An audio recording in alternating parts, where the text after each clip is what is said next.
Hi, my name is Carrie. Welcome to my channel.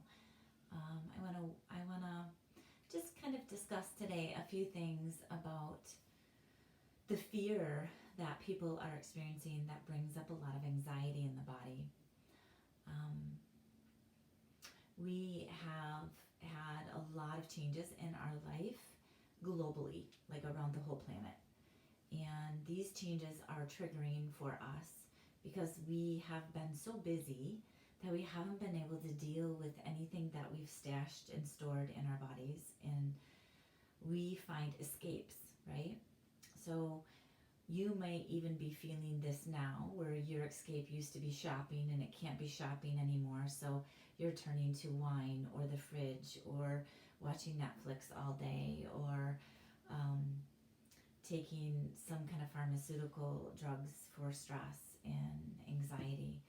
Um, I do believe that everything happens for a reason, and why we were put in this situation, maybe to see it not as so inconvenient but as a gift, like I've said in a couple of the yoga classes I've done recently, but also opportunity to learn and grow and come inside to find stillness, maybe for the first time in your life, um, where we can really kind of feel all those things that we haven't dealt with.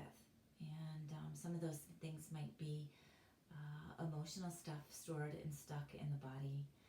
And there's old ways of dealing with these things when they arise or come up, and they might be fear, and that fear might create anxiety, and anxiety could feel like you're flushed or you're shaky, a sense of ungroundingness where you can't make decisions and your blood pressure is really high and your breath is short and choppy and shallow in the chest. And so you have physical reactions, you have chemical reactions, you have a lot of emotions in the body that are um, floating around in an unorganized fashion, right?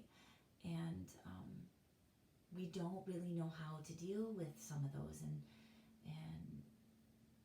hopefully this helps. There's 3 different ways that we can start to recognize, the 3 most powerful ways, I'll say, and they've been with you all along. And the good news is you don't have to purchase anything, you don't have to read anything or research anything, um, but you do have to test yourself. It is a challenge, and I do believe that just like a birth, that there's miracles that happen in sometimes the painful situations that are um, a struggle, or um, we're in the midst of a rebirth on the planet, and it's happening to each and every one of us, and we're all dealing with it differently. So um, I wish you to have peace and ease, and you're not going to find that outside yourself. You're going to find the peace and ease from the amazing tools and avenues that we've had all along since our birth, which is number 1, our breath. From the first day you were born, you had this beautiful tool, and it is your breath.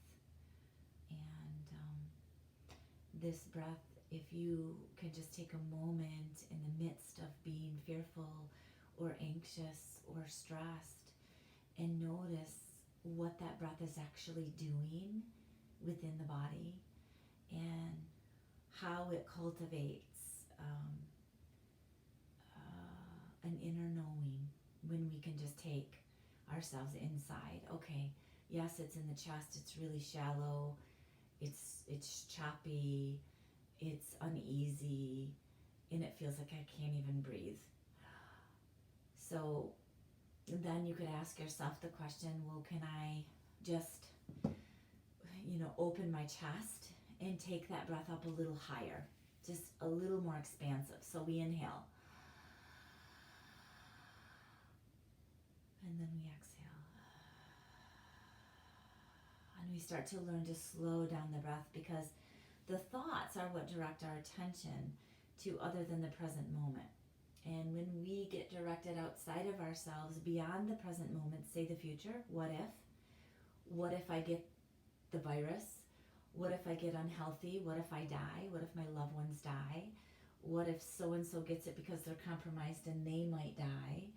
Our minds can play really crazy tricks on us. And what that is the mind getting away from us. So all the things when you are going into the future, projecting these things, they take you away from the present moment. And what I can say about the present moment, it is a true gift. And in the present moment, I am here and I am safe. And in the present moment, we start to recognize and connect to our true inner power and courage. And sometimes bringing us to that courage is to be vulnerable. And so as we drop down to just to take the awareness to the breath. And another breath I like to do is just to slow down the breath like I showed you a moment ago. But the other breath is an alternate nostril breathing where you can start balancing out the hemispheres of the brain and starting to create a healthy cycle within the nostrils that nurture the whole body and the nervous system to calm and relax and settle. And so that looks like this. So you could do just 2 fingers. The proper way it's done that the yogis have showed us so many years ago is the ring and thumb finger on the dominant hand. So you would inhale both nostrils. You would close one and exhale through one. Keep the same side open and inhale.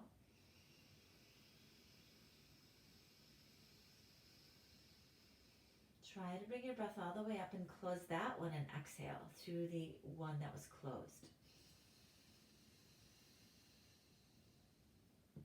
Inhale, same one open now.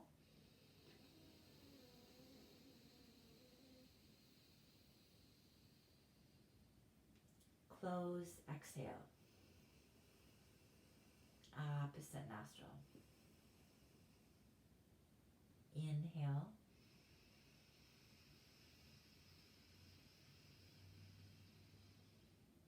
Close, opposite nostril, exhale.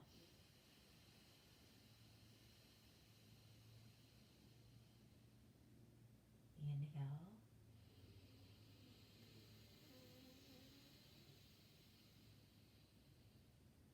Close, opposite nostril, exhale.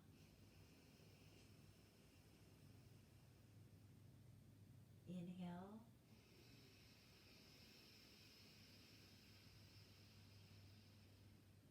Close, opposite nostril, exhale. So my left nostril is a little stuffed. I can kind of open it up as I release. And inhale. So you get to kind of work with the breath, and if you do 10 to 15 rounds of the alternate nostril breathing, you will immensely calm the nervous system, anxiety, fear, blood pressure, heart rate, all of everything will just start to settle with that breath. It's a beautiful tool to remember. The whole idea is exhale, inhale, switch sides. Exhale, inhale, switch sides. So if you can remember the pattern, you exhale, inhale, and then switch sides.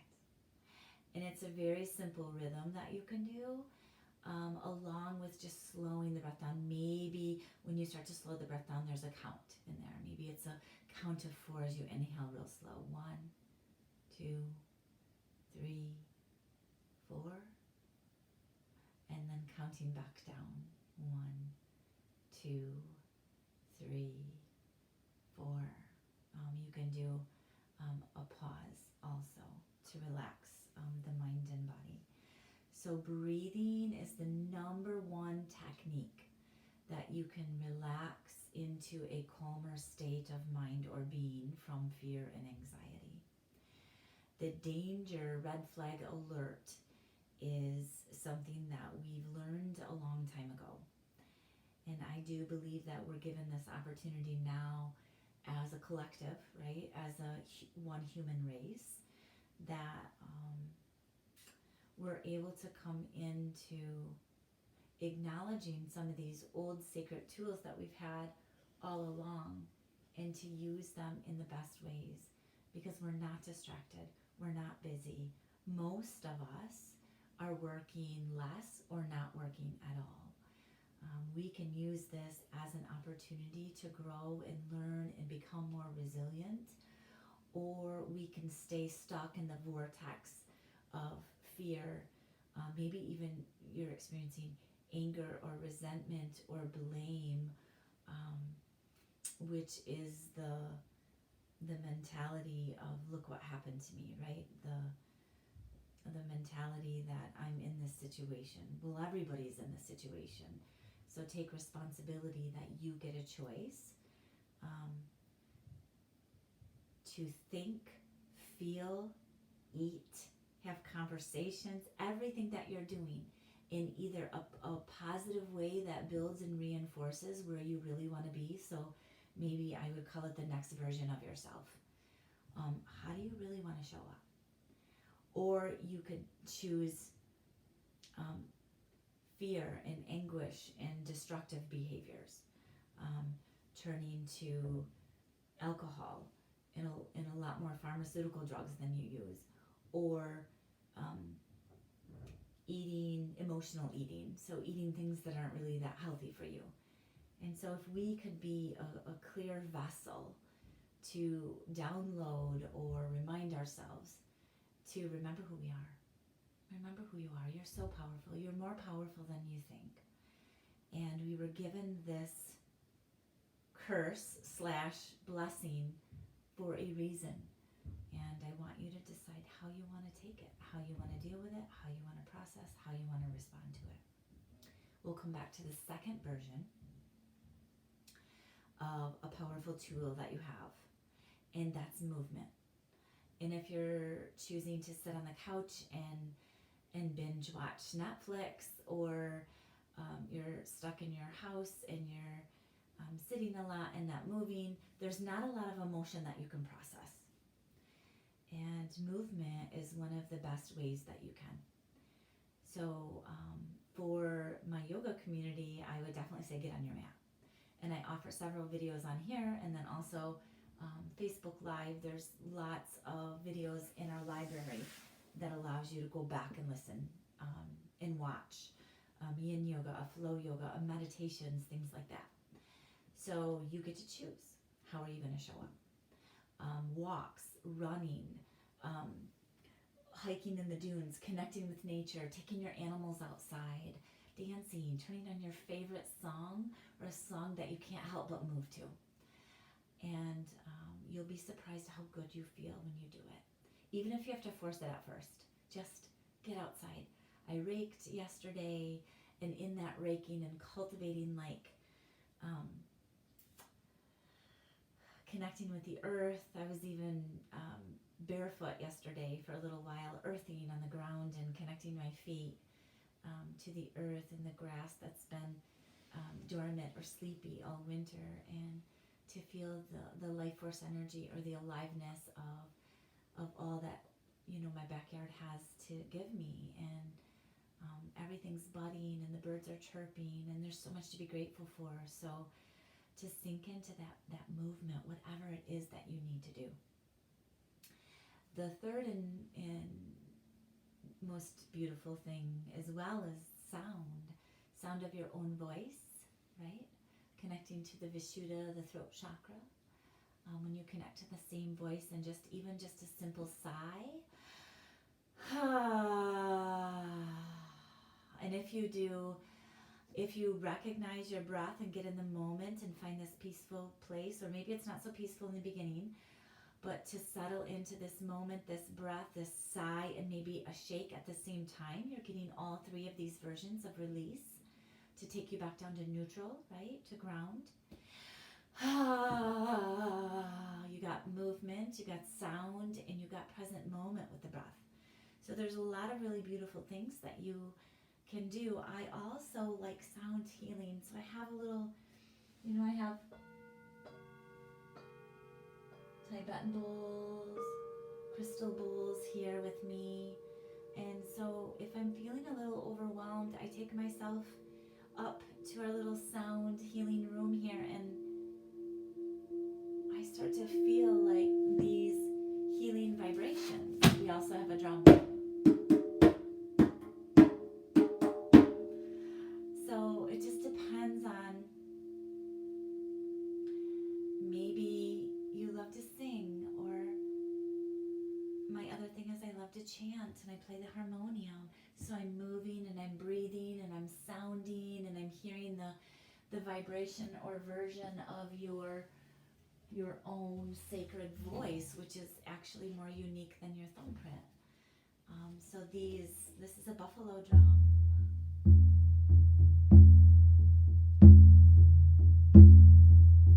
So the drums and the beats are really grounding. You can create new little beats, and you can feel the vibration of the drum.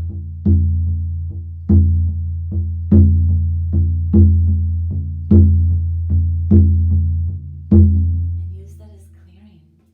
Use that as releasing. Use those vibrations, those movements, and those breaths to take away what no longer serves you, and to start cultivating and bring in the best version, the highest version of yourself, which is calm, clear, sacred, holy, beautiful from the inside out. And everybody wants to be loved. And remind yourself that you are this essence and worth in body, mind, and spirit, worth being loved, and to remember that. So I hope this helps, and click on below, subscribe to my page. I'll be having more yoga classes, kundalini breathing classes, and yin and vinyasa classes to offer you through this channel. So from my beautiful heart to your beautiful hearts, namaste.